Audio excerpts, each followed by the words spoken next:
வணக்கம் நேயர்களே, ராஜ் நியூஸ் தொலைக்காட்சியின் விவாத நேரத்திற்கு உங்களை அன்புடன் வரவேற்பது தமிழரசி சிவக்குமார். இன்றைய விவாதத்திற்கான தலைப்பை முதலில் பார்க்கலாம். ரெய்டுக்கு பயந்து பாஜகவுடன் அதிமுக கூட்டணி, முதல்வர் ஸ்டாலின். திமுகவின் வரலாற்று பிழைகள் திருத்தி எழுதப்படும் இபிஎஸ். பாஜகவின் மறைமுக கூட்டாளி திமுக, பகிரங்க கூட்டாளி அதிமுக விஜய். அதிமுகவின் கூட்டணி வியூகமும் கட்சித் தலைவர்களின் விமர்சனங்களும். இது பற்றிய தலைப்பில் பல்வேறு கருத்துக்களை முன்வைக்க வந்திருக்கும் விருந்தினர்களை ராஜ் நியூஸ் தொலைக்காட்சியின் சார்பாக வரவேற்கிறேன். இணையத்தின் வழியாக இணைந்திருக்கிறார் மூத்த வழக்கறிஞர் முனைவர் GS மோகன் அவர்கள். சார் வணக்கம். வணக்கம் சார். அடுத்ததாக அரங்கிற்கு வந்திருக்கும் தமிழக வெற்றிக் கழகத்தின் திரு ஜலீல் அவர்கள். சார் வணக்கம். மோகன் சார், உங்களிடமிருந்துதான் இன்றைய விவாதம் தொடங்குகிறது. தொடர்ச்சியாக 2 ரெய்டுகள், அதற்கு பயந்துதான் கூட்டணி, அதிமுகவுடன் கூட்டணி என்று பாஜக உறுதி செய்திருக்கிறது. அதற்கு முன்னதாக இணையத்திலே சற்று முன்னதாக நம்முடன் இணைந்திருக்கிறார் பிஜேபியின் திரு தூத்துக்குடி செல்வம் அவர்கள். அவர்களையும் வரவேற்கிறேன். சார் வணக்கம். சார் ஓகே, சொல்லுங்க மோகன் சார், இந்த கூட்டணி பற்றி, அதாவது ஒரு பரபரப்பான 24 மணி நேர கூட்டணி பரபரப்புகள். மத்திய அமைச்சர் அவர்கள் வந்தவுடன் இங்கு கூட்டணி உறுதி செய்யப்பட்டது. இங்கிருந்து இபிஎஸ் அவர்களின் டெல்லி பயணம், அமித்ஷா அவர்களின் சென்னை பயணம், கூட்டணி இறுதி செய்யப்பட்டிருக்கிறது. இந்த கூட்டணி பற்றி முதல்வர் தன்னுடைய கருத்துக்களை, விமர்சனங்களை வைக்கும் பொழுது 2 ரெய்டு, தொடர்ச்சியாக 2 ரெய்டு, உடனே இந்த கூட்டணி ஊழல் கூட்டணி உறுதியாகி இருக்கிறது என்று ஒரு காட்டமான விமர்சனத்தை முன்வைத்திருக்கிறார். உங்களுடைய கருத்துக்களை பதிவு செய்யுங்க. ஹலோ, கேக்குதா? மியூட் பண்ணிருக்கீங்களா பாருங்க சார். மோகன் சார் மியூட்ல இருக்கா? கேக்குது. அதாவது இன்றைய தினம் வந்து பேசுங்க. பிஜேபி அலைன்ஸ் சொல்றாங்க இல்லையா? அந்த அலைன்ஸ் வந்து கேட்கலீங்களே நீங்க பேசுறது. இப்போ எலெக்ஷன் இன்னும் 10 மாசங்கள் இருக்கிறது. அதற்கு பிறகு சிலதெல்லாம் வந்து போகலாம். அதெல்லாம் இப்போ சொல்ல முடியாது, இப்போ கணித்து சொல்ல முடியாது. என்னன்னு சொன்னா, எலெக்ஷனுக்குன்னு ஒரு டைம், ஒரு 10 மாதம் இருக்கிறது, கிட்டத்தட்ட 1 இயர் இருக்கு இல்லையா? அது மட்டும் இல்லாம இந்த எலெக்ஷன்ல இப்போ ஏடிஎம்கே ஒரு அவங்களுக்குன்னு ஒரு கொள்கை இருக்கு. அதே போல பிஜேபி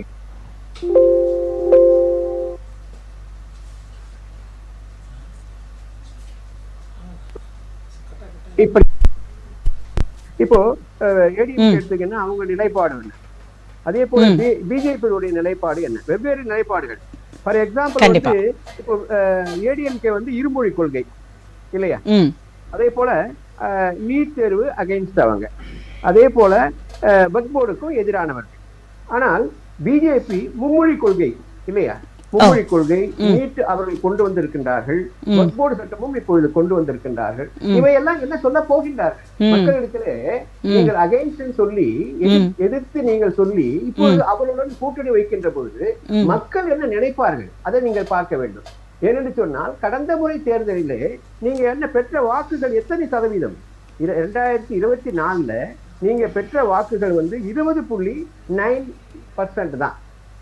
அதே போல பிஜேபி வாங்கிய வாக்குகள் வந்து 8.19%, செப்பரேட்டா பிஜேபி மட்டும். ஆனா நீங்க இந்த பக்கம் திரும்பி பார்க்கின்ற பொழுது திராவிட முன்னேற்ற கழகம் 26.93% வாங்கியிருக்காங்க. காங்கிரஸ் வந்து பாத்தீங்கன்னா 10.67% வாங்கியிருக்காங்க. ஓவரால் பாத்தீங்கன்னா டிஎம்கே சைட்ல 44.25% ஓட்டு வாங்கியிருக்காங்க. ஆனா இந்த பக்கம் நீங்க அலைன்ஸ் வச்சாலும் கூட, யாரோட பிஜேபி வச்சா கூட, உங்களுடைய பர்சன்டேஜ் ஆஃப் ஓட்டு 35.19% தான். அப்போ எப்படி வெற்றி பெறுவதற்கான வாய்ப்புகள் இருக்கிறது? உங்களுடன் கூட்டணியில் அப்பொழுது இருந்த கூட்டணி, குறிப்பாக சொல்ல வேண்டுமானால் பிஎம்கே, அப்புறம் தேமுதிக, இவங்கெல்லாம் கூட்டணி மறுபடியும் உங்களுடன் பயணிப்பார்களா என்ற கேள்வியும் எழுகின்றது. அப்படியே பயணித்தாலும் கூட உங்களுடைய ஒட்டுமொத்த வாக்குகள் 35% தான். ஆனா எங்களுடைய கூட்டணி பார்த்துக்கின்ற பொழுது 44.25%. வலுவான கூட்டணி. 1000 குறைபாடுகள் இருக்கலாம். ஏனென்று சொன்னால், ஆளுங்கட்சி என்றால் குறைகள் இருக்கத்தான் செய்யும். அது அந்த குறைகளை வந்து எத்தனை பர்சன்டேஜ் உங்களை வந்து இழந்துடுவீங்க? அந்த அளவுக்கு இழப்பதற்கான வாய்ப்பு இல்லை. ஏனென்றால் நாங்க செஞ்ச திட்டங்கள் வந்து மக்கள் மத்தியிலே போய் சேர்ந்திருக்கிறது.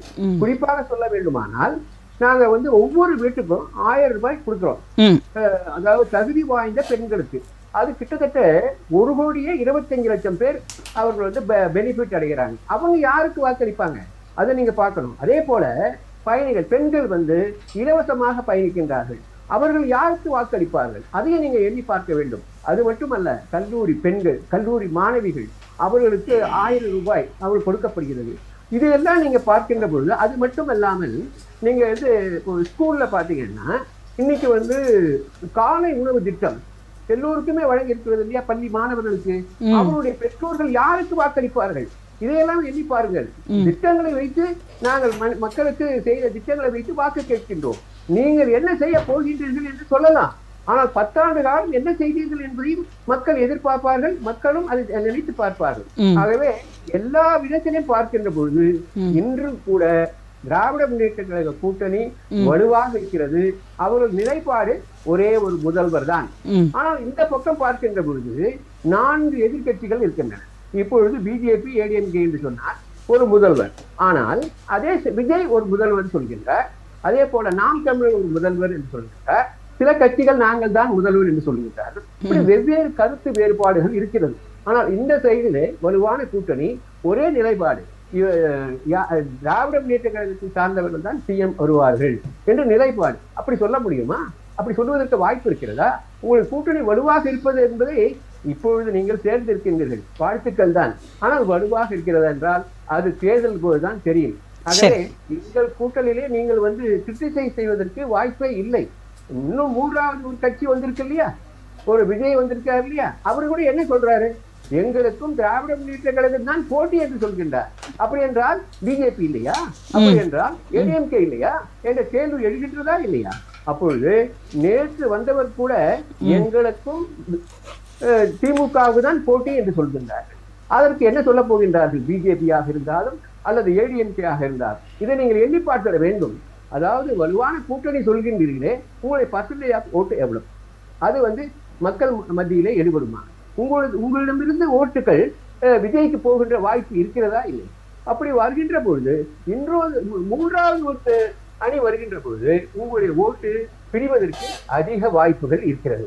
அப்படி இருக்கின்ற பொழுது எப்படி வருவீர்கள் என்று சொல்லுங்கள். சரிங்க சார், கேட்கலாம்.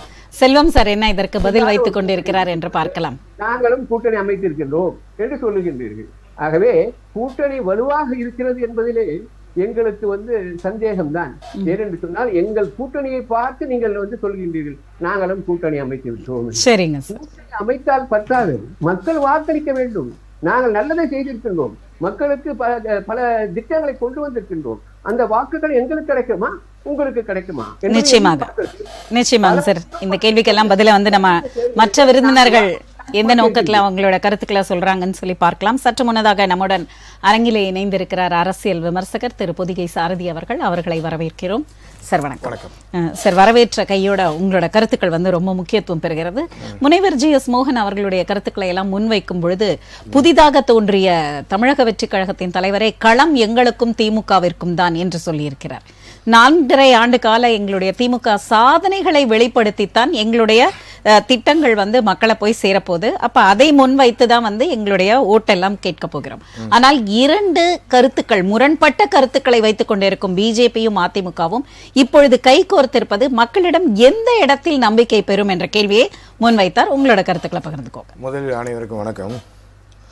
அதாவது இவங்களோட திமுகவுடைய சாதனை என்று பார்க்க போனால் இன்றைய நாட்கள் வரைக்கும் பார்த்தீங்கன்னா தெய்வமாக மதிக்கக்கூடிய பெண்களை, தாய் குலத்தை இழிவாக பேசும் செயலில் மட்டும்தான் இவர்கள் சாதனை செய்து கொண்டிருக்கிறார்கள். இன்ன வரைக்கும் பார்த்தீங்கன்னா ஒரு ஒரு கனிமொழி அவர்கள் கலந்து கொள்ளும் பொதுக்கூட்டம் நிகழ்ச்சியிலேயே பெண் காவலர்களுக்கே வந்து சில திமுகவுடைய தீய சக்தி திமுகவுடைய தொண்டர்கள் வந்து அநாகரிகமாக நடந்துட்டாங்க. அது வழக்கு பதிவு பண்ண சொன்னாங்க, வழக்கு பதிவு பண்ணலை. அது ஊடகத்தின் மீடியா அது வெளியே வரும்போது தான் அதற்கப்புறம் அதற்கு மேல் நடவடிக்கை எடுக்கிறார்கள்.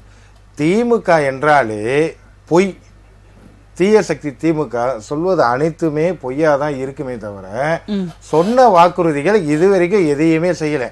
அதாவதுங்க, நேற்றைக்கு பொறுத்த வரைக்கும் நான் ஒரு 2 நாளைக்கு முன்னாடி வேற ஒரு தொலைக்காட்சியில் பேசும்போது நான் சொன்னேன், மாண்புமிகு எதிர்கட்சி தலைவர் அண்ணன் கழக பொதுச் செயலாளர் எடப்பாடியார் அவர்கள் கிங் மேக்கராக தான் தமிழகத்தில் இருப்பார். இங்கே அதாவது அரசியலை தீர்மானிக்கிறது வந்து அண்ணன் எடப்பாடியார் அவர்கள் தான் இருப்பாருன்றதை நான் பதிவு பண்ணேன்.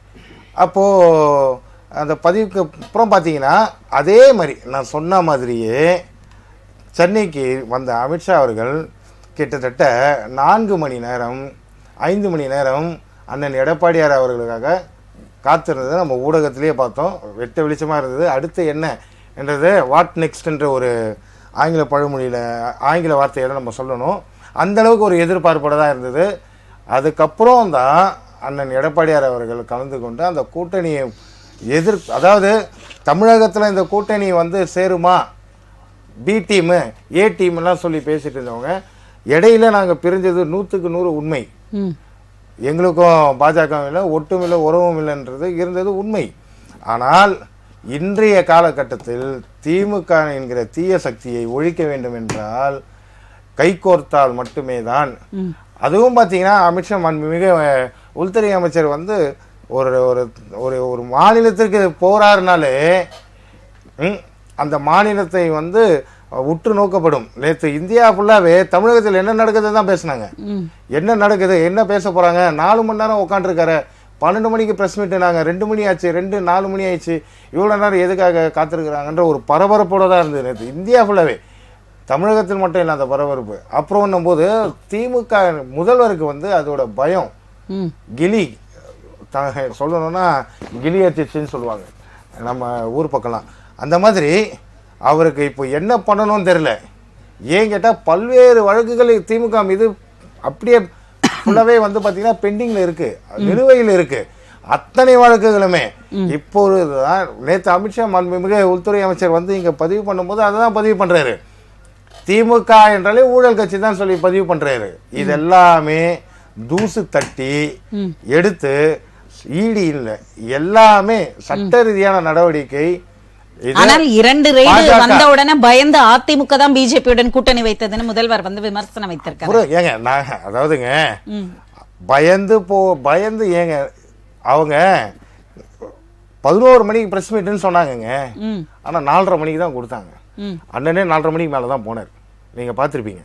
அப்படி இருக்கும்போது இதுல அப்போ இங்க யாரோட செல்வாக்கு அதிகமா இருக்குன்றத பதிவு பண்றேன். எப்பவுமே தமிழகத்துல நீங்க திமுக ஆரம்பத்தில் இருந்து அண்ணாக்கு பிறகு இன்று வரை கூட்டணி கட்சி இல்லாமல் ஜெயிச்ச சரித்திரமே கிடையாது.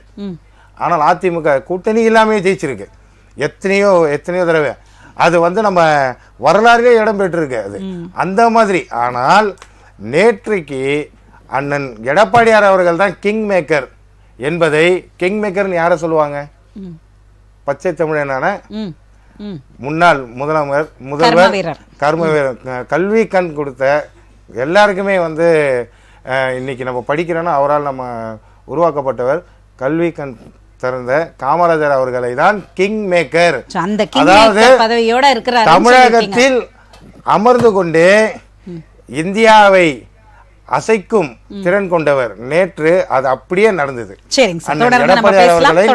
எதிர்பார்ப்போட நேற்று நடந்தது. சரி, ஓகே. செல்வம் சார் சொல்லுங்க, கிங் மேக்கர் எடப்பாடி அவர்களுடைய முடிவுக்காக மத்திய உள்துறை அமைச்சர் அமித்ஷா அவர்கள் 4 மணி நேரத்திற்கு மேலாக பொறுமையுடன் காத்திருந்து இந்த கூட்டணியை இறுதி செய்திருக்கிறார். அந்த அளவிற்கு தமிழகத்தில் ஒரு பலம் வாய்ந்த கட்சியான அதிமுகவுடன் கூட்டணி வைத்தால்தான் பிஜேபிக்கு எங்காவது ஒரு நம்பிக்கை ஒளி கிடைக்கும் என்ற வகையிலே பொதிகை சாரதி அவர்கள் தன்னுடைய கருத்தை முன் வச்சிருக்காரு. உங்களோட கருத்தை சொல்லுங்க.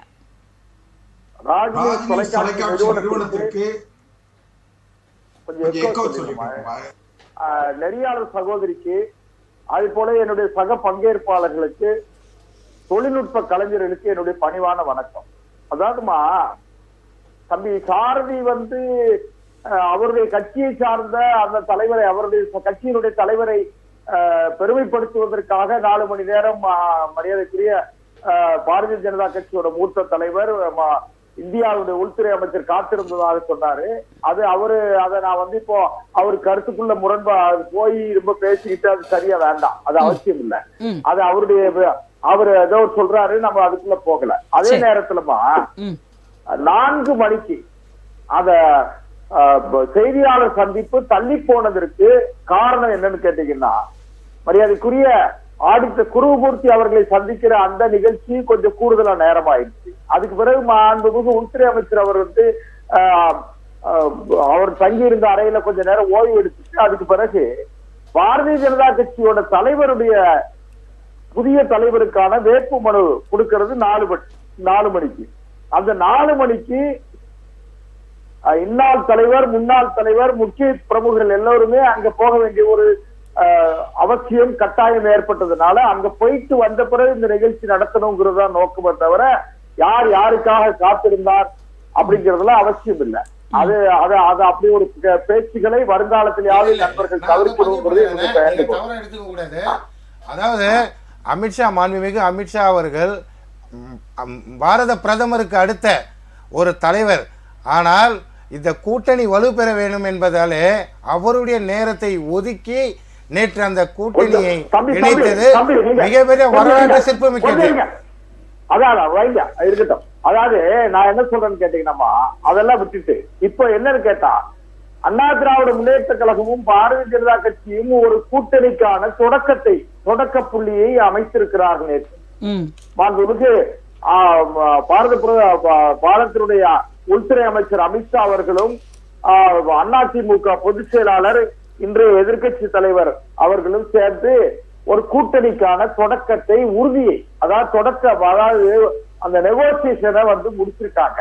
இப்போ அதை ஆரம்பம் பண்ணிருக்காங்க.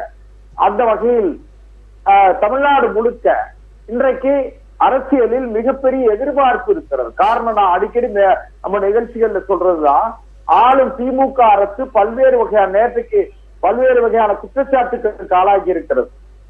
மக்களுக்கும் திமுகவுக்குமான இடைவெளி ரொம்ப அதிகமா இருக்கு. இரண்டாவது, திமுக நேற்றைக்கு உள்துறை அமைச்சர் அவர்கள் பத்திரிகையாளர் சந்திப்புல கூட அவங்க சொன்னாங்க, டாஸ்மாக் ஊழல் 10,000 கோடி, கல்வி கடன் கட்டமைப்புல அதுல ஊழல், கழிப்பறை திட்டத்துல 430 கோடி ரூபாய் ஊழல், 100 நாள் திட்டம் அதுல 13,000 கோடி ரூபாய் ஊழல், இப்படி வரிசையாக ஊழலை, கிரானைட் ஊழல், குவாரி ஊழல், இப்படி வரிசையாக மாண்புமிகு உள்துறை அமைச்சர் ஏதோ போற போக்குல யாரோ சொல்றது கிடையாது. மத்திய அரசாங்கத்தினுடைய உள்துறை அமைச்சர் அவர்கள் பத்திரிகையாளர்கள் சந்திப்புல சொல்றாங்க வெளிப்படையா. அப்போ திமுக என்பது ஒரு ஊழல் நிறைந்த நிர்வாக சீர்கேடுகள் அதிகமாக இருக்கிற ஒரு கட்சி என்கிற ஒரு பிம்பம் மக்கள் மத்தியிலே ஏற்பட்டு ஒண்ணு. இரண்டாவது, நீங்க சகோதரிக்கிட்ட ஒரு செய்திதான், அதாவது நேற்றைக்கு முன்தினம் மரியாதைக்குரிய இந்த திமுக அமைச்சரவையில் இருக்கிற மூத்த அமைச்சர், அது மாத்திரமல்ல திமுக துணை பொதுச் செயலாளர், நேற்றைக்கு வரை அவர் துணை பொதுச் செயலாளராக இருந்தார், பொன்முடி அவர்கள் ஒரு பொது இடத்துல சகோதரிகள் எல்லாம் பெண்கள் எல்லாம் நிரப்பி இருக்கிற இடத்துல ஒரு அவதூறான வார்த்தைகளை சொல்லி அது சர்ச்சையாகி அதுக்கு பிறகு முதலமைச்சர் அவர்கள் அவரை துணை பொதுச் செயலாளர் என்கிற கட்சி பதவியில் இருந்து எடுத்து ஒரு நாடகம் நடத்தப்பட்டிருக்கிறது. அதே போல திமுகவுடைய பொதுச் செயலாளர் திரு துரைமுருகன் அவர்கள் உடல் பலகீனமானவர்கள், இயற்கையாகவே உடல் பலகீனமாக படைக்கப்படுகிற அந்த சகோதரர்களை எல்லாம் ரொம்ப கொச்சையா பேசினாரு. அவர் பேசிட்டு இன்னைக்கு பொது வழியில நான் பகிரங்கமாக மன்னிப்பு கேட்கிறேன்னு சொல்றாரு. இதெல்லாம் என்னன்னு கேட்டீங்கன்னா திமுகவை சார்ந்தவர்களுக்கு அத்துமீறுகிற குணமும் அதிகார மமதையும் வாயில கொழுப்படுத்த வார்த்தைகளும் திமுக காரங்களுக்கு இப்போ வந்துகிட்டு. இதனுடைய விளைவு என்னன்னு கேட்டீங்கன்னா, நான் சகோதரி ஒண்ணு சொல்றேன். இவரு ஒரு பொது வெளியில ஒரு அமைச்சர் பேசுகிறார், மூத்த அமைச்சர் பேசுகிறார். அவரை நீங்க துணை பொதுச் செயலாளர் பதவியில இருந்து எடுத்துட்டீங்கன்னா சரியா போச்சுட்டா அமைச்சரவையிலிருந்து நீக்கி இருக்கணும்ல. ஏற்கனவே அவர் ஊழல் வழக்கில் தண்டிக்கப்பட்டு அவர் பிணையில இருக்காரு, பெயில்ல இருக்காரு, சுப்ரீம் கோர்ட் பெயில்ல இருக்காரு. அவரை நீங்க அமைச்சரவையிலிருந்து எடுக்கிறத விட்டுட்டு நீங்க துணை பொதுச் செயலாளர் பதவியிலிருந்து எடுத்து என்ன நாடகம்? துரைமுருகனை நீங்கள் அவரை பொதுச் செயலாளர் பதவியிலிருந்து நீக்கி இருக்கணும், அமைச்சரவையிலிருந்து நீக்கி இருக்கணும். இதெல்லாம் திமுகவுக்கு ஏதோ ஒரு, அதாவது கேடு வரும் பின்னே மதி கெட்டு வரும் முன்னே என்பார்கள். அது போல இவர்களுக்கு திமுகவை சார்ந்தவர்கள் மிகப்பெரிய அளவிலே அதிகார மமதையில் அதிகாரத்தினுடைய உச்சாரை கொம்பில் நின்று கொண்டு இவர்கள் ஆடுகிறார்கள். அதை மக்கள் பார்க்காங்க. இந்த நேரத்துல அதிமுகவும் பாரதிய ஜனதாவும் கூட்டணி சேர்றதுல என்ன தப்பு இருக்கு? ஒரு அரசியல் கட்சி நான் ஒன்னே ஒண்ணு கேளுங்களேன். திமுக பாரதிய ஜனதா கட்சிக்கு அண்ணா திமுக வேணுமா, அண்ணா திமுகவுக்கு பாரதிய ஜனதா கட்சி வேணுமான்னு சொன்னா கூட்டணி என்பது இரண்டு கைகள். நேற்றுக்கு கூட பார்த்திருப்பீங்க, உள்துறை அமைச்சர் அவர்கள் அதிமுக பொதுச் செயலாளர் கைகளை தூக்கி அதில் நின்ன 6 பேருமே கைகளை தூக்கி பிடிச்சு அவங்களுடைய கூட்டணியை உறுதிப்படுத்துறாங்க. வலுப்படுத்தப்பட்டது, ஒவ்வொரு கரங்களும் சேர்ந்து வலுப்படுத்தப்பட்டு இருக்கிறதுன்னு சொல்லியிருக்கீங்க. ஆமா, நான் இன்னும் ஒரே ஒரு செய்தியோட முடிச்சிடுறேன். இதுல திமுகவிற்கு அச்சமும் பதட்டமும் தடுமாற்றமும் ஏற்பட்டிருக்கிறது. ஏன்னு கேட்டா நான் என்ன சொல்றேன், நீங்க எதுக்கு காங்கிரஸ் கட்சியோட இருக்கீங்க? 2013 திரு கலைஞர் அவர்கள், டாக்டர் கலைஞர் அவர்கள் முதலமைச்சராக அவர் எதிர்கட்சியா இருந்து தோற்று போன பிறகு அவர் சொன்ன வார்த்தை என்ன தெரியுமா? கூடா நட்பு கேடாய் முடிந்தது, இனி ஒரு காலத்திலும் நான் காங்கிரஸோடு கூட்டணி வைக்க மாட்டேன்னு சொன்னார். அவரே மறுபடியும் காங்கிரஸோட கூட்டணி சேர்ந்தாரு. விடுதலை சிறுத்தைகளும் திமுகவும் எவ்வளவு முரண்பட்டார்கள். அவர்களுக்கு விடுதலை சிறுத்தைகளுடைய அடிப்படை கொள்கை என்ன? சாதாரண எளிய மக்கள், தாழ்த்தப்பட்ட இந்த வார்த்தைகளை நீங்க சொல்லும் பொழுது பாத்தீங்கன்னா அதிமுகவோட தலைவர்கள் கூட ஒரு முக்கியமான கருத்தை முன் வச்சிருந்தாங்க. கடந்த தேர்தலில் நாங்கள் தோற்றதற்கு முக்கியமான காரணம் பாத்தீங்கன்னா பிஜேபியுடன் கூட்டணி வைத்ததுதான் அப்படின்னு சொல்லிட்டு. சோ அந்த மாதிரி எல்லா தலைவர்களுமே கூட்டணி சேரும் பொழுது ஒருவித கருத்துக்களையும், கூட்டணியை முறித்துக் கொள்ளும் பொழுது ஒருவித கருத்துக்களையும் வெளியிடுவது இயல்பாய் மாறிவிட்டது. சகோதரி, நான் ஒன்னே ஒன்று கேளுங்களேன். அரசியல்ல வெற்றிதான் பேசப்படும், தோல்வி அனாதை. எல்லா இதுலயும் அரசியல்ல மாத்திரமல்ல, எல்லா வாழ்க்கை முறையிலேயே தோல்வி அனாதை தான். ஆனா நான் என்ன சொல்றேன்னா, வெற்றியோட உச்சாரி கொம்புல நின்று கொண்டு திமுக ஆடுகிற ஆட்டத்தை மக்கள் ரசிக்கல. ஜனநாயகத்துல மக்கள் எஜமானர்கள் தங்கச்சி, ஜனநாயகத்தினுடைய இறுதி எஜமானர்களான வாக்காளர் பெருமக்களை இவர்கள் மதிக்காமல் இவர்கள் தான்தோன்றித்தனமாக திமிர் பிடித்த நிலையில வாய்க்கொழுப்படுத்து திமுக அதிகார மமதையில் ஆட்டம் போடுவதை மக்கள் ரசிக்கல. அண்ணன் மோகன் சொன்னாரு 1000 ரூபாய் கொடுத்தாங்க, காலையில உணவு கொடுத்தாங்க. 1000 ரூபாய கொடுத்துட்டு 5000 ரூபாய குடிக்க வைக்கீங்களே, 5000 ரூபாய் குடிக்கான 62 பேர் கள்ள குடிச்சு செத்து போனாங்களே. சரிங்க சார், அடுத்தடுத்த சுற்றுல இன்னும் நீங்க வலிமையான கருத்துக்களை முன்வைக்கலாம். இப்ப மற்ற விருந்தினர்களுக்கு நேரம். நாடு முழுக்க கஞ்சா போதையில தடுமாறுறாங்களே. சரிங்க சார், சொல்ல வேண்டாமா? சரிங்க sir, okay okay sir. Jaleel sir, தமிழக வெற்றி கழகத்தோட தலைவர் இந்த கூட்டணியை பற்றி பழைய பங்காளி ஊழல்வாதிகள், ஊழல் என்று சொல்லி வெளியே வந்த ஒரு கூட்டணி இப்பொழுது அதே ஊழல்வாதிகளுடன் கைகோர்க்கிறார்கள். எதனால இந்த பிளவாத சக்தி, மதத்தை முன்னிறுத்தி பிளவுபடுத்திய சக்தியோடு கைகோர்த்ததனால்தான் 3 முறை ஆட்சியை இழந்திருக்கிறது அதிமுக. ஆனால் திரும்பவும் அதே தவறை அவர்கள் செய்கிறார்கள் என்ற ஒரு வலிமையான கருத்தை முன்வைத்திருக்கார். உங்களோட கருத்துக்களை பதிவு பண்ணுங்க. இப்போ கொஞ்சம் முன்னாடி அண்ணன் தூத்துக்குடி செல்வம் அவர்கள் சொல்லும்போது குறிப்பிட்டிருந்தாரு, தோல்வி அனாதை அப்படின்றத குறிப்பிட்டிருந்தாரு. தொடர்ச்சியாக இங்கே தோல்வியை தழுவிக்கிட்டு இருக்கிறது யாருன்னா பாரதிய ஜனதா கட்சின்றதை அவர் ஒத்துக்கணும். தமிழக மக்கள் எல்லாரும் அதுதான் நிலைப்பாடு, அதுதான் உண்மையும் கூட. இல்லை நான் நீங்கள் பேசும்போது குறுக்கிடலை, நீங்க பேசும்போது நான் பேசும்போது குறுக்கிட்டா அப்புறம் நான் தொடர்ச்சியா நான் நேரலையில இங்க உட்கார்ந்துருக்கேன், நான் தொடர்ச்சியா உங்களுடைய கருத்துக்களை சொல்லிட்டீங்கன்னா நீங்க அமைதியா இருங்க, உங்களுடைய நேரத்துல பேசுங்க. உங்க அளவுக்கு எங்களுக்கு பேச தெரியும், தயவு செஞ்சு குறுக்கிடாதீங்க. புரியுதுங்களா? அப்படி அரசியல் அனாதைகள் இவர்கள் தான். இவர்களுக்கு மாறி மாறி சவாரி செய்வதற்கு ஒரு வண்டி தேவைப்படுது. ஒரு காலத்தில் அம்மையார் அவர்கள் இருந்தாங்க. அவர்கள் நான் ஒருபோதும் 99 வாழ்வுரிமை மாநாடுல மெரினா சீரணி அரங்கத்தில் குறிப்பிட்டார்கள், இவர்களோடு ஒருபோதும் ஒட்டும் உறவும் நான் வைத்துக் கொள்ள மாட்டேன். அதிமுகவினுடைய நிலைப்பாடு இதுதான் எடுத்தாங்க. அதுக்கப்புறம் கடந்த காலங்களில் எடப்பாடியார் அந்த நிலையை எடுத்தாரு. அதை தொடர்ச்சியாக எல்லா அமைச்சர்களுமே வெளியில் வந்ததுக்கப்புறம் என்னுடைய தோல்விக்கு இவர்கள் தான் காரணம், என்னுடைய தோல்விக்கு இவர்கள் தான் காரணம் பகிரங்க குற்றச்சாட்டு வச்சாரு. ஒருபோதும் அதிமுகவோடு நான் கூட்டணி வைக்க மாட்டேன், அப்படின்னா என்னுடைய மாநில தலைவர் பதவியை ராஜினாமா செய்வேன்னு அண்ணாமலை பகிரங்கமா மேடைகள்ல பேசினாரு. இது எல்லாத்தையுமே பார்த்துக்கிட்டு தான் இருந்தோம். இன்னைக்கு 2 பேருமே மாறி மாறி மாறல சந்தனம் பூசிக்கிட்டு இருக்கிறாங்க. அது மக்கள் இன்னைக்கு ஏற்புடையதா இல்லை. இன்னைக்கு அதிமுக மிக ஏற்கனவே 4 திசையா இருந்தது. இன்னைக்கு எடப்பாடியாரனுடைய தலைமையில ஒரு கூட்டணி, ஒரு கூட்டமா இருக்கிறாங்க அப்படின்ற ஒரு பேர் இருந்தது. செங்கோட்டையன் ஒரு பக்கமும், இன்னைக்கு இவரு ஜெயக்குமார் அவர்கள் ஒரு பக்கமும் தனித்தனியா இன்னைக்கு பிரிஞ்சு இருக்கிறது. உள்ளுக்குள்ள 4 பக்கம், இப்ப நீங்க இன்னும் 2 சேர்த்தீங்கன்னா இன்னும் 6 பக்கமா பிரிஞ்ச மாதிரி. ஆமா, அதுதானே உண்மை. இப்ப இவர்கள் போய் இவர் இப்ப சகோதரர் சொன்னார் இல்லையா, நாங்க போகும்போது 4 மணி நேரம் எங்களுக்காக அமித்ஷா அவர்கள் காத்து கிடந்தார். அதெல்லாம் மக்கள் நம்புவாங்களா? நீங்க கூட்டமா போய் தானே அவரை காத்து கடந்து பார்த்துட்டு வந்தீங்க. இன்னைக்கு அவருக்காக நீங்க காத்து உங்களோட திருப்திக்கு உங்களுடைய கட்சிக்காரர்களை சந்தோஷப்படுத்துறதுக்கு நீங்க எதை வேணா சொல்லுங்க, புரியுதுங்களா? அவர் இங்க வந்த உடனே நீங்க பாத்தீங்க, ஓடுனீங்க, பேசுனீங்க. உங்களுடைய கட்சிக்காரர்களை உங்களால ஒன்றிணைத்து ஏன் கொண்டு போக முடியல? அண்ணன் செங்கோட்டையன் ஏன் அதுல இல்ல? இவர் இப்ப ஜெயக்குமார் ஏன் அதுல இல்ல? இன்னைக்கு வரைக்கும் அவர் வெளியில வந்து ஏன் பேச மாட்டாரு? அப்ப வெளிப்படையா பேசணும் இல்ல?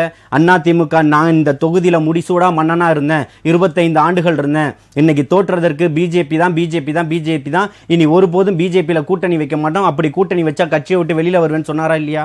இப்போ இவர்களுடைய நிலைப்பாடு என்ன? இப்போ எல்லாம் போன வாரம் வரைக்கும் நீங்க என்ன பேசிட்டு இருந்தீங்க? பிஜேபியை எல்லாருமே குற்றச்சாட்டு தான் வச்சிங்க. அண்ணன் எடப்பாடியார் வரைக்கும் அதை தான் பண்ணீங்க. இன்னைக்கு உங்களுக்கு வந்து சந்தனம் மணக்க ஆரம்பிச்சிருச்சு, சாக்கடையும் மணக்க ஆரம்பிச்சிருச்சுன்ற மாதிரி இன்னைக்கு வந்து எதுன்றது உங்களுக்கு வித்தியாசம் தெரியாம போயிடுச்சு. உங்களை தொடர்ச்சியா விமர்சனம் பண்ணவர்கள் தான் அவர்கள் பாஜக காரர்கள். இன்னைக்கு நீங்க அவர்களோட போய் நின்றுகிட்டு இருக்கிறீங்க. யார் தலைமையில கூட்டணி அமையும்னு யார் அறிவிச்சது? பிஜேபியினுடைய தலைமையில் இல்ல, அதிமுகவினுடைய தலைமையில கூட்டணினா யார் அறிவிக்கணும்? லீடர் யாரு? அமித்ஷா அவர்கள் தான் இன்னைக்கு லீடரா உட்கார்ந்து இருக்கிறாரு. அவரு அப்ப கிங் மேக்கர்னா நீங்க யார்? ஜோக்கரா? நீங்க யாருன்னு கேக்குறேன். அவர் கிங் மேக்கர் ரைட்டு, நீங்களே ஒத்துக்கிட்டீங்க. அப்ப உங்கள்ட்ட கிங் மேக்கர் இல்லையா? யாரு கிங் மேக்கர்னு சொல்றீங்க? நீங்க சொல்ற எடப்பாடியார் கிங் மேக்கர்னா அவரை கொண்டு வந்து விட்டு அவர் மூலியமா தான் நடக்கிறது தான் நீங்க கிங் மேக்கர்னா, நீங்க தான் அவருக்கு 4 சீட்டு ஜெயிச்சு கொடுத்திருக்கீங்க. அவரால தான் நீங்க படுதோல்வி அடைஞ்சிருக்கீங்கன்னு உங்களுடைய அமைச்சர்கள் தான் வாக்குமூலம் கொடுத்திருக்காங்க. அப்ப இவர் எப்படி கிங் மேக்கர்னு சொல்ல முடியும்? எப்படி சொல்லுவீங்க கிங் மேக்கர்னு? கடந்த காலங்களில் நீங்க அதல பாதாளத்துக்கு போனதுக்கு காரணம் பிஜேபி தான் பகிரங்கமா ஒத்துக்கிட்டவங்க தான் 2 பேருமே. அதிமுகவோட கூட்டணி வைக்க மாட்டோம்னு சொன்னவர்கள் தான் அவங்க. ஆனால் ஒரு கவுன்சிலரை கூட அவங்களால கொண்டு வர முடியல. இவர்களுக்கு அவர்களை விட்டு இன்னைக்கு ஆள் இல்லைன்ற ஒரு சூழ்நிலையை இவர்கள் ஏற்படுத்திக்கிட்டாங்க. சார், தமிழகத்தில் ஒரு பலம் வாய்ந்த கட்சியாக அதிமுக இருப்பதால் தான் மத்திய உள்துறை அமைச்சர்களே அங்கிருந்து இங்கு வந்து இவர்களுடன் கூட்டணி வைத்து ஆட்சியை கைப்பற்றுவதற்கான வியூகம் அமைக்கப்பட்டதாகத்தான அதிமுக தொண்டர்கள்லாம் உற்சாகத்துல இருக்காங்க. இல்ல, அதிமுக தொண்டர்களுக்கு அந்த மனநிலை இருக்கு, அதுல மாற்று கருத்து இல்ல. ஆனால் கட்சி உடஞ்சு போய் இருக்குன்றதை ஏன் பார்க்க மாட்டீங்க?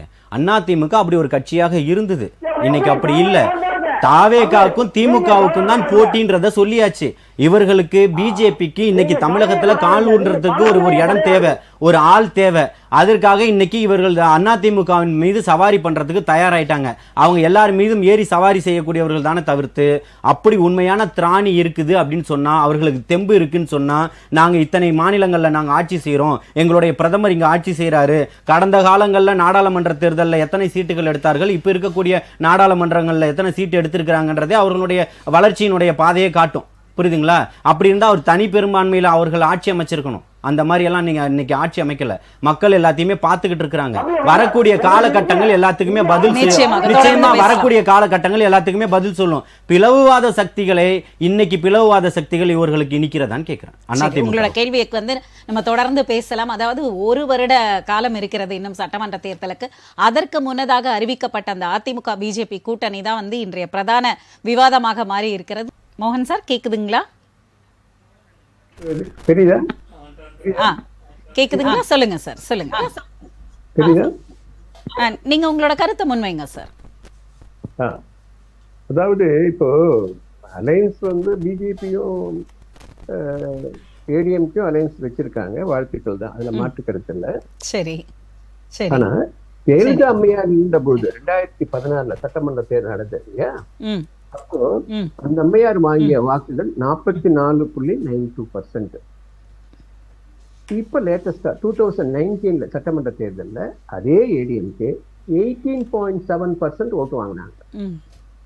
பாராளுமன்றத்துல 2% இன்க்ரீஸ் ஆகி 20.91% வாங்கியிருக்காங்க. என்னுடைய கேள்வி எல்லாம், உங்களுடைய அணியில் இருந்த ஓபிஎஸ் ஆக இருந்தாலும் அல்லது ஓபிஎஸ் ஆக இருந்தாலும் அல்லது தினகரனாக இருந்தாலும் அல்லது அந்த அம்மையார் சின்னம்மா என்று அழைக்கப்படுகின்றவர், அவர்களுடைய வாக்குகள் எங்கே? அந்த வாக்குகள் தான் சிதறி இருக்கிறது. நீங்க வந்து பிஜேபியை சேர்வதை விட உங்கள் ஓட்டே சிதறிக்கிறதே, அவர்களை ஏன் சேர்க்க மறுக்கின்றீர்கள்? 20.5% தானே வாங்கியிருக்கீங்க, 20.91% தான் வாங்கியிருக்கீங்க பாராளுமன்றம். கடந்த சட்டமன்றத்துல 18.7 தான் வாங்கியிருக்கீங்க. அப்போ அதுக்கு முன்னாடி ஜெயலலிதா அம்மையா இருக்கும் போது 44.5 பண்ணாங்க. அவங்க தான் அதிக ஓட்டு வித்தியாசத்தை வெற்றி பெறாங்க. அந்த ஓட்டுகள் எங்கே? இருக்குமா இல்லையா? அப்போ நீங்க பிஜேபியோட கூட்டணி இருக்கின்ற பொழுது பிஜேபி எவ்வளவு பர்சன்ட் இருக்காங்க? தனியா பாத்தீங்கன்னா 8.19% தான் இருக்காங்க. இப்போ நீங்க 20.9%. ஆல் டுகெதர் பாத்தீங்கன்னா 28 or 30%. அதர் பார்ட்டி நீங்க ஆட் பண்ணாலும் கூட யூ மே கெட் ஒன்லி 35.19%. வேற டிஎம்கே அலையன்ஸ் ஹேவிங் 44.25%. இப்போ டிஃபரன்ஸ் பாருங்க, கிட்டத்தட்ட 9% டிஃபரன்ஸ் இருக்கு. அப்ப எப்படி வெற்றி பெறுவீங்க? அது மட்டுமல்ல, திராவிட முன்னேற்ற கழகம் ஆட்சி பொறுப்பை ஏற்றதற்கு பின்னால் பல்வேறு நலத்திட்டங்களை மக்களுக்கு அர்ப்பணித்திருக்கிறது. குறிப்பாக சொல்ல வேண்டுமானால் பெண்களுக்கு 1000 ரூபாய் கிட்டத்தட்ட 1,25,00,000 பேர் பெனிஃபிட் அடைகிறாங்க. 1,25,00,000 பேர். அவர்கள் யாருக்கு வாக்களிப்பார்கள் சொல்லுங்க பாப்போம். பெண்கள் தாலி எடுத்துக்கிட்டு இருக்கிறதும் திமுக ஆட்சியில தான். அதையும் அண்ணா சொல்லணும். பெண்கள் தாலி எடுத்துக்கிட்டு இருக்கிறதும் இதே திமுக ஆட்சியில தான். அதையும் சொல்லுங்க சொல்றோம். பள்ளி மாணவர்களுக்கு இலவசமாக காலை உணவு திட்டம் வழங்கப்படுகிறது. பள்ளி மாணவர்களுக்கு டேப் கொடுக்கல, வைஃபை கனெக்ஷனோட டேப் கொடுக்கற, நீங்க அதை கொடுக்கல. அதையும் சொல்லுங்க. இப்ப நாங்க பண்ணத பார்த்து இது என்ன பெருசு, அரசு படம் தானே கேட்காது. ஏன்னா பண்ணல. அப்ப அந்த கேள்வி எழுமா இல்லையா? அதுதான் என்னுடைய நிலைப்பாடு. ஆகவே நாங்க செய்த சாதனைகளை வைத்து வாக்கு கேட்போம். நீங்கள் செய்யாத வாக்குகளை வைத்து வெறும் கூட்டணி வச்சா வாக்களிக்க முடியுமா என்றால் நிச்சயமாக அது இயலாது. அது மக்கள் அப்படி அர்ப்பணிக்க மாட்டார்கள். யார் மக்களுக்காக பணியாற்றுகின்றார்களோ அவர்கள், குறைபாடு இல்லை என்று சொல்லவில்லை. கண்டிப்பாக ஆளுங்கட்சி என்றால் குறைபாடுகள் இருக்கத்தான் செய்யும். எவ்வளவு பர்சன்டேஜ் குறைபாடு இருக்க போகுது? கிட்டத்தட்ட 2 to 3% இருக்கலாம். அதை நீங்க தவிர்த்து பார்த்தாலும் கூட முன்னணிகள் இதுதானே இருக்கிறது என்பதை நீங்கள் எண்ணி பார்த்திட வேண்டும். எவ்வளவுதான் கூட்டணி அமைத்தாலும் கூட மக்களுடைய நலனை பற்றி நீங்க சொல்லுவதே இல்லையே. நீங்க இண்டஸ்ட்ரியல் இருக்கின்ற போது 10 ஆண்டு காலம் இண்டஸ்ட்ரியல் பின்தங்கி போய்விட்டதே. குறிப்பாக சொல்ல வேண்டாம், தூத்துக்குடியில எடுத்துங்க. தூத்துக்குடியில இருக்கிற ஸ்டெர்லைட் ஆலத்தை மூடிட்டீங்க. 100 நாள் அவங்க போராட்டம் பண்ணாங்களே, அதை கவனிக்கவே இல்லையே. என்ன செஞ்சீங்க? ஸ்டெர்லைட்டை கொண்டு வந்தது திமுக தான். ஷூட் பண்ணீங்க.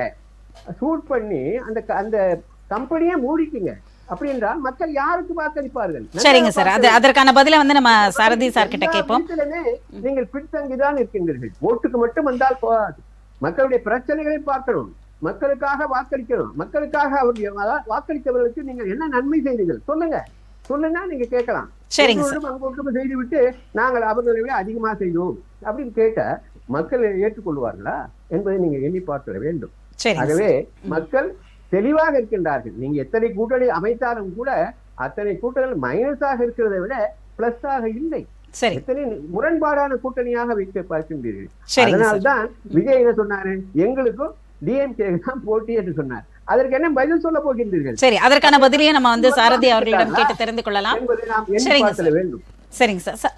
சாரதி சார், முக்கியமான டிடிவி அவர்களுடைய ஒரு கருத்து என்ன அப்படின்னா, ஒருங்கிணைந்த அதிமுக அப்படின்றதுக்கு வாய்ப்பே இனிமே கிடையவே கிடையாது. ஆனா மோடி அவர்களுடைய கரத்தை வலுப்படுத்துவதற்காகத்தான் நாங்கள் இங்க கூட்டணி வச்சிருக்கோம் அப்படின்றாங்க. அப்ப ஆட்சி என்பது ஒரு அஜெண்டா, அடுத்து மோடி அவர்களோட கரத்தை வலுப்படுத்துவது என்பது இன்னொரு அஜெண்டா. ஒருங்கிணைந்த அதிமுக இல்லை என்று அவருடைய ஒரு ஸ்டேட்மெண்ட்டை கொடுத்துறாரு. இதை நீங்க எப்படி பாக்குறீங்க? அதாவது நம்ம வேண்டான வெளியே போன பிஜேபியுடன் கூட்டணி வைத்துக் கொள்ள கிங்மேக்கர் விருப்பப்படுகிறார்.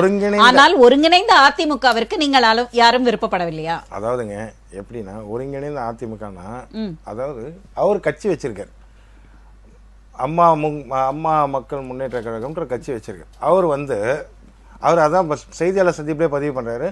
அதுக்கான வாய்ப்பு இல்லைன்ற மாதிரி தான் பதிவு பண்றாரு. ஏன் கேட்டீங்கன்னா, அவங்க கூட்டணிக்கு தான் போக முடியுமே தவிர எங்களுடன் இணைய முடியாது. அண்ணன் தெளிவா சொல்லிட்டாரு, பலமுறை பதிவு பண்ணிட்டாரு. ஓபிஎஸ், டிடிவி, சசிகலா அவர்களை நீக்கினது தான் இவர்களை சேர்க்க மாட்டோம்ன்றத பதிவு பண்ணிட்டாரு. அது இல்லாம இதே போலதான் நீங்க ஏற்கனவே பதிவு பண்ணீங்கன்னு ஜலீல் அவர்கள் கூட மேற்கோள் காட்டினாரு. பிஜேபியுடன் ஒருபோதும் ஒட்டுமில்லை, உறவும் இல்லைன்னு. எதிரிகளுக்கும் துரோகிகளுக்கும் நிறைய வித்தியாசங்கள் இருக்கு. எதிரின்னு இப்ப யார சொன்னீங்க? திமுக. இங்க இருந்து எங்க கிட்ட இருந்து நிறைய பேர் அங்க போயிருக்காங்க, சரிங்களா? ஆனா அவங்கதான் எதிரி எங்களுக்கு. அம்மா இருக்கும்போது சொன்ன வார்த்தை பிஜேபி யாரு உங்களுக்கு? அப்போ இருங்க, அம்மா இருக்கும்போது பதிவு பண்ணது ஞாபகம் இருக்கும்னு நினைக்கிறேன். எங்க கண்ணு கட்டின வரைக்கும் எதிரியே கிடையாதுன்னு சொல்லி பதிவு பண்ணாங்க ஒரு மேடையில. அதே மாதிரி பிஜேபி, பாஜகவை பொறுத்த வரைக்கும் சட்டமன்ற தேர்தலுக்கு நாங்க 2021 நாங்க தேர்தல் நிற்கும் போது எங்க கூட இருந்தது 2 கட்சி தான். ஒன்னு பிஜேபி, இன்னொன்னு தேமுதிக. பிரேமலதா அம்மையார் அவர்கள் தான் நின்றுருந்தாங்க. அந்த தேர்தலில் நாங்கள் வெற்றி பெற்று இன்னைக்கு எதிர்கட்சி தலைவராக உட்காந்துருக்காரு மாண்புமிகு கழக பொதுச் செயலாளர் அண்ணன் எடப்பாடியார் அவர்கள். வெற்றி பெற்று எதிர்கட்சி தலைவராக வெற்றி பெறுவதற்காக நீங்க அந்த எலெக்ஷனை வந்து சந்திச்சீங்க. முதலமைச்சர் தாங்க 10 கட்சியை கூட்டிட்டு போய் நாங்க எலெக்ஷன்ல நிக்கலையே. இவங்கள மாதிரி திமுக மாதிரி 10 கட்சியை கூட்டு போனோம். இவர் பர்சன்டேஜ் சொல்றாரு. அதுதான் கேளுங்க, நான் சொல்லிடுறேன் இருங்க. இவர் இப்ப அண்ணன் பதிவு பண்ணார் இல்லையா, 41% நாங்க எடுத்திருக்கோம்னு. திமுக பல இடங்கள்ல அம்மா இருக்கும்பொழுது டெபாசிட்டே இல்லாம போயிருக்கு. அது இல்லாம எதிர்கட்சி அந்தஸ்தையே இழந்திருக்கு திமுக. இத இவர் அண்ணன் இன்னைக்கு பட்டியல் போட்டு சொல்லிருக்கிறார். 41%, 21%. இந்த பட்டியல்லாம் இருக்கட்டும், வருகிற சட்டமன்ற தேர்தல் எப்படி இருக்கும் அதுதான் கிங் மேக்கர் சொன்ன இல்லையா. இப்ப நம்ம அவர் நண்பர் கூட சொன்னாரு, இங்க பொறுத்த வரைக்கும் திமுகக்கும் விஜய்க்கும் தான் போட்டி. சரி, வர்றது உங்களோட வாய், நீங்க என்ன வேணா சொல்லிக்கோங்க.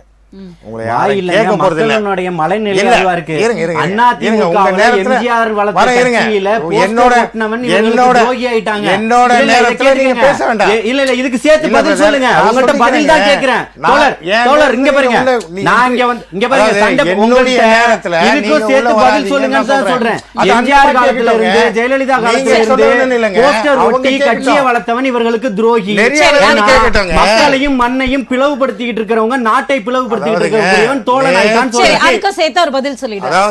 ட்விட்டர்லயோ எக்ஸ் தளத்திலயோ பதிவு போட்டுட்டு இருக்கிறவங்க எல்லாம் பேசக்கூடாது. நேத்திக்கு கட்சி ஆரம்பிச்சு இது போல ஆந்திரால பிரஜாராஜ்யம் சொல்லிட்டு நம்ம சிரஞ்சி அவர்கள் கட்சி ஆரம்பிச்சார். அவ்வளவு பிரம்மாண்டமா கொண்டு வந்தாரு. ஆனா அவர் இருக்கிற இடமே தடமே தெரியாம போயிட்டாரு. இது போல பாருங்க, நிறைய பேரு நீங்க இன்னும் ஒரு படி கூட எடுத்து வைக்கல. ஒரு படி கூட. ஒரு கவுன்சிலர், நம்ம கவுன்சிலர் வேண்டாம், அதுவே பெரிய பதவி, அதை நான் சொல்லல. அதை குறைச்சு நம்ம போடக்கூடாது. நீங்க இன்னும் உங்க தெருக்குள்ளேயே நீங்க வரல. ஆனா நீங்க அறிவிக்க முன்னாடியே 158 பேர் இருக்கிற ஒரு உறுப்பினர் இந்த கட்சியில தான் இருக்காங்க. அதை நீங்க சொல்லுங்க. எந்த சின்னமும் இல்ல, தளபதி அவர்கள் சொல்லல, எந்த கட்சியின் கொடியும் கொண்டு போகல, போஸ்டர் ஒட்டல. மக்களோட மக்களா ஒன்றிணைஞ்சா 158 பேர் இன்னைக்கு மாநகராட்சி, ஊராட்சி, நகராட்சி உறுப்பினரா மாறி இருக்கான். இப்பதான் இவங்களுக்கு மக்களே தெரியுது. இப்போ 2023க்கு அப்புறம், அதுக்கு முன்னாடி எல்லாம் தெரியல. இப்பதான் இவங்களுக்கு மக்களை பாக்குறாங்க. ஓ, இவங்கதான் மக்களா ஆனிட்டு. இதுக்கு முன்னாடி நீங்க என்ன பண்ணீங்க? என்ன பண்ணீங்க? கொரோனா காலகட்டத்திலும் சுனாமி ஆழி பேரலையிலும் மக்களுக்காக நீங்க போராடினதுல, ஈழத்தமிழர்கள் பிரச்சனையில மக்களுக்காக தொடர்ச்சியா வந்து நின்னதுக்கு எல்லா ஆதாரங்களும் இருக்கு. பதில் அவர் பதிவு பண்றாருல, இத மக்களே பாக்குறாங்க, அவங்களே பதில் சொல்லிட்டாங்க. எந்த இயற்கை சீற்றத்துக்கு வந்து நின்னு இருக்காரு உங்க இளைய தளபதி விஜய். சுனாமி காலத்துல வந்து நின்னாரு, கேளுங்க. அதுக்கு என்ன பதில் சொல்றீங்க? சுனாமி காலகட்டத்துல வந்து நின்னாரா இல்லையா? அதுக்கு பதில் சொல்லுங்க. தன்னுடைய பணத்தை கொடுத்திருக்காரா இல்லையா? அதுக்கு பதில் சொல்லுங்க. உங்களை ஹரியானா எல்லாம் உட்கார வைப்பீங்கன்னு கனவுல கூட நினைக்காதீங்க. நீங்க நிக்கிற இடத்துல நீங்க ஜெயிச்சா அதுவே எங்களுக்கு சந்தோஷம்.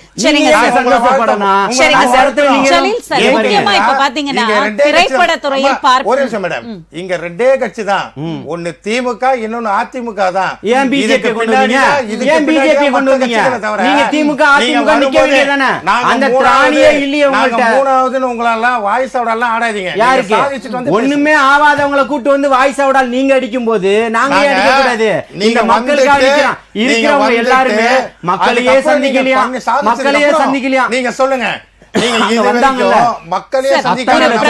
பிரதான கட்சியாக திமுக அதிமுக மட்டும்தான் இங்க களத்துல இருக்காங்க. திரைப்பட துறையில் பார்ப்பவர்களுக்கு எல்லாம் நாங்கள் அரியணை கொடுத்து விட முடியாது என்று அவர் வந்து சொல்லியிருக்காரு. அதாவது இப்பதான் மக்களையே சந்திக்கிறாரு, இன்னும் சந்திக்கவே இல்லை. அதற்குள்ள ஏன் அரியணை மீது அவ்வளவு ஒரு பெரிய காதல்?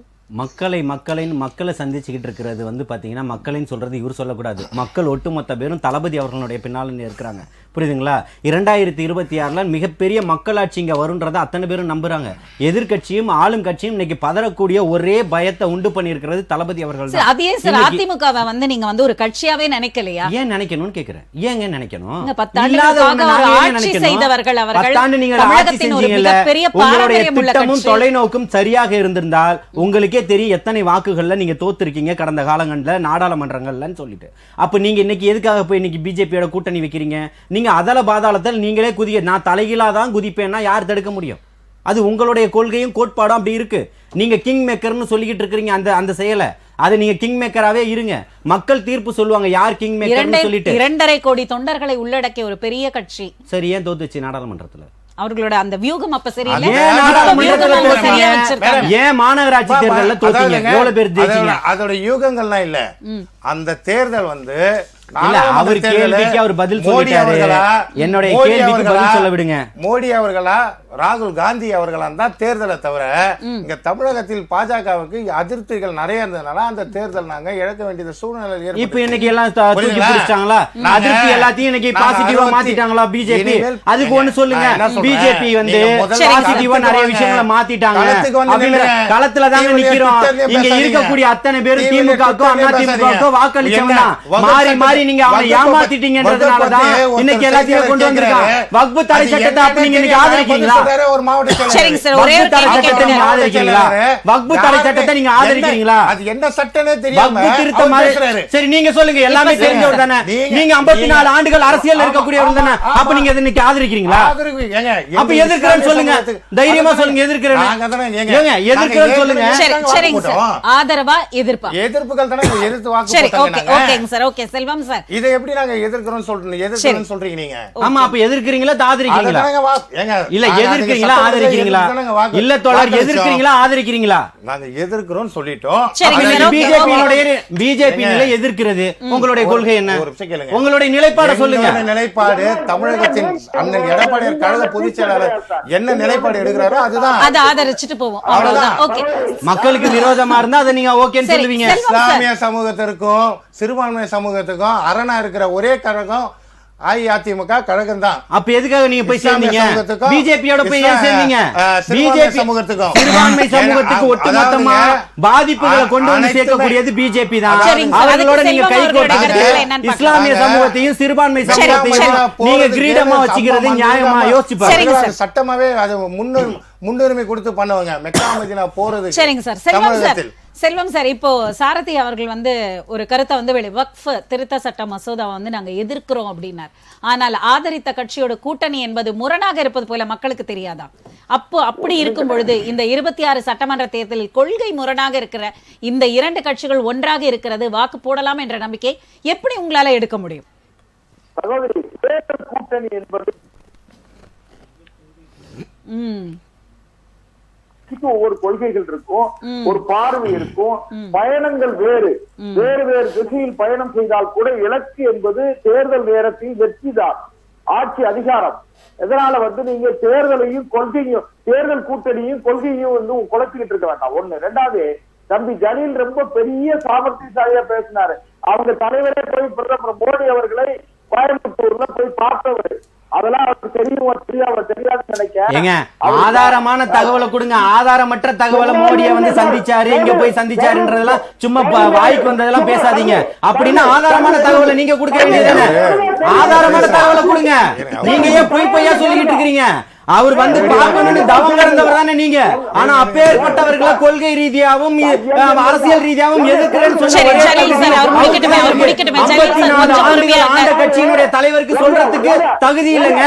ஆனா சொல்லி இருக்கிறாரு தமிழக வெற்றி கழகம் தான் மிகப்பெரிய மாற்று சக்தின்னு சொல்லி இருக்கிறாரு. உங்கள்கிட்ட பேசுறது நேரம்ன்றதுனால எதை பேசினாலும் கேட்டுட்டு போக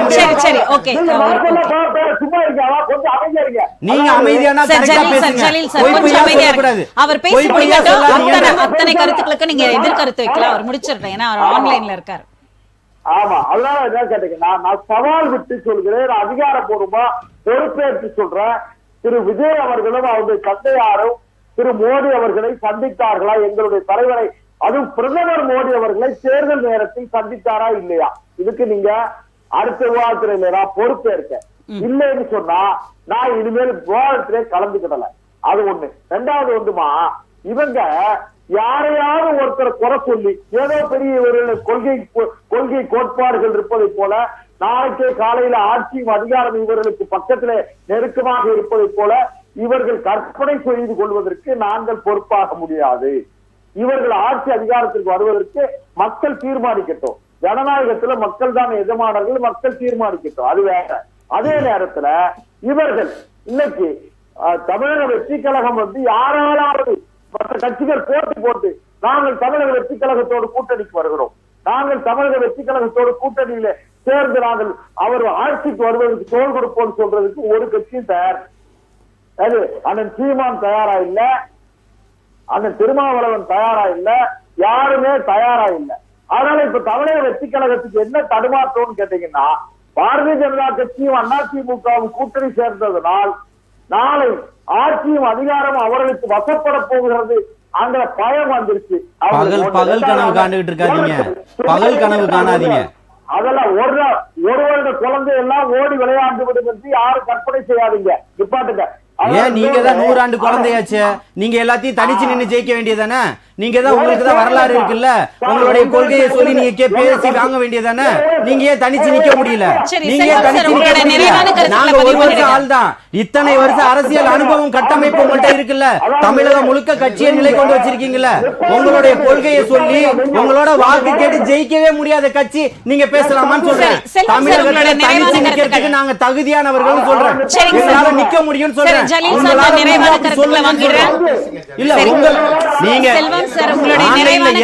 தவறான கருத்துக்களையும் பதிவு பண்றீங்க.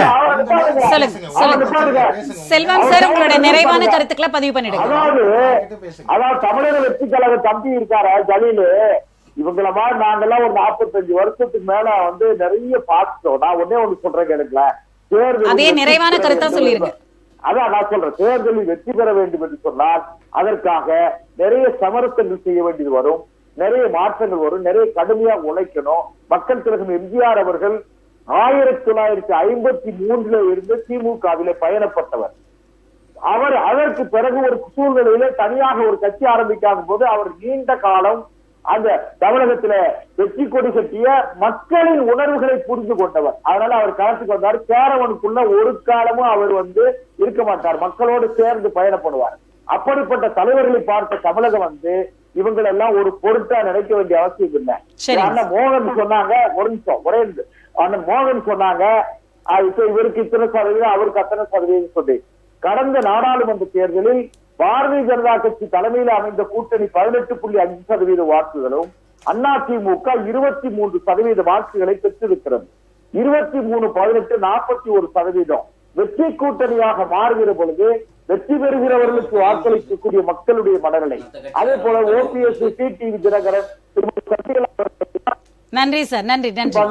இல்ல எப்படி ஒருங்கிணைப்பதை எங்களுடைய பாரதிய ஜனதாவும் அதிமுகவும் நேரம் வரும்போது தேவைப்படுகிற போது அதை உட்கார்ந்து பேசி எப்படி எல்லாம் சரி செய்ய வேண்டும் என்பது இந்த தேர்தல் களத்திலே அனுபவம் வாய்ந்த மூத்த தலைவர்களை கொண்ட பாரதிய ஜனதா அதிமுக உட்கார்ந்து பேசி நல்ல முடிவெடுக்கும்.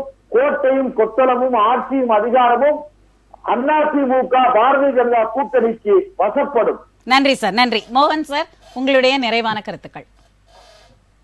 எங்களுக்கு இணையாக போட்டி என்று சொன்னால் அது ஏடிஎம்கேயும் பிஜேபி தான். 3வது இடத்துல தான் விஜய் இருப்பார். 4வது இடத்துல நாம் தமிழர் கட்சி வருவதற்கு வாய்ப்பு இருக்கிறது. ஆனால் முதலிடத்திலே நாங்கள் தான் இருக்கின்றோம். இப்பொழுது எங்களுக்கு சில தோய்மானங்கள் இருக்கும். ஆளுங்கட்சி என்றால் ஒரு சில அதிருப்திகள் இருக்கத்தான் செய்யும். ஆனால் ஒட்டுமொத்தமாக வெற்றியை இழந்து விடுவோம் என்றால் இல்லை. ஏனென்று சொன்னால் மக்களுக்கு சாதனைகள் செய்திருக்கின்றோம்.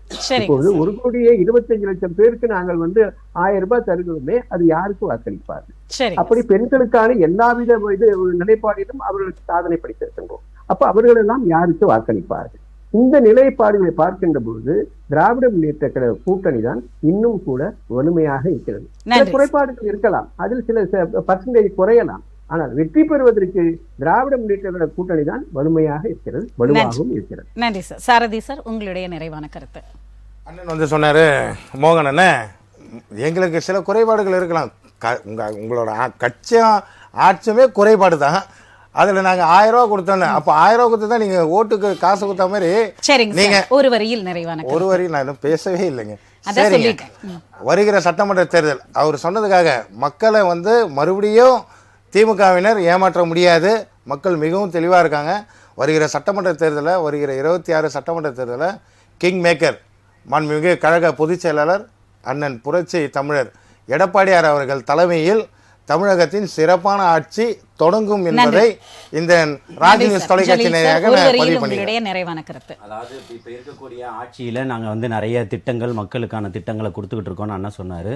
டாஸ்மாக் மூலியமா மக்களுடைய பெண்களுடைய தாலி அறுத்தது, சாதிய பிரச்சனை, ஜெயிச்ச பட்டியலினத்துல சேர்ந்த சகோதரிகளுக்கு இடம் கொடுக்காம தள்ளி வச்சிருக்கிறது, இன்னைக்கு இருக்கக்கூடிய அமைச்சர்கள் மக்களை கையாளும் விதம், மாணவர்கள் பிரச்சனை, சாராயத்தை எதிர்த்து கேட்கக்கூடிய மாணவர்கள் ஓட ஓட விரட்டி கொல்லப்படுறது, சாராயமும் போதையும் இங்க மலிவா கிடைச்சிக்கிட்டு இருக்கிறது, எவ்வளவுமே மக்களை வஞ்சிக்கக்கூடிய செயலா தான் இருக்குது.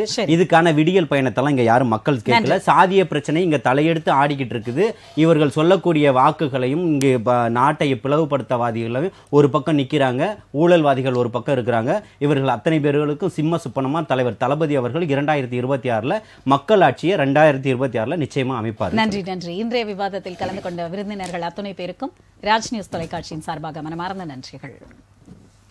நேயர்களே, மீண்டும் அடுத்த நிகழ்ச்சியில் உங்களை சந்திக்கும் வரை நன்றி கூறி விடைபெறுவது தமிழரசி சிவகுமார்.